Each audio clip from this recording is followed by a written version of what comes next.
大家好，我係 Shoki 啊。今集繼續講大家啲日本語中級一第4課嘅文法，繼續講縮約型。呢條句型亦都可以用縮約型去表達嘅喎。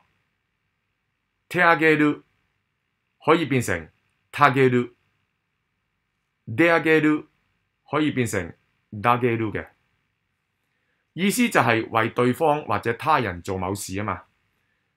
大家可以參考返大家啲日本語初二第24課嘅內容喎。好，睇睇例子。読んであげる，読んであげる，讀俾你聽。であ可以縮約成だ，読んであげる，読んであげる。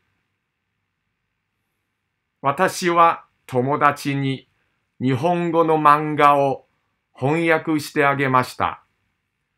私は友達に日本語の漫畫を翻訳してあげました。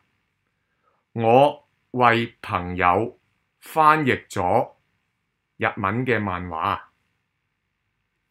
手あ可以變成た。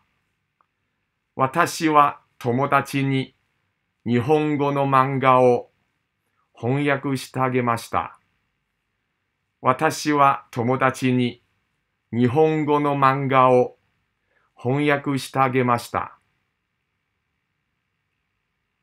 好，暫時講到呢度啦。有問題可以喺留言欄問我，同埋訂閱分享頻道喎。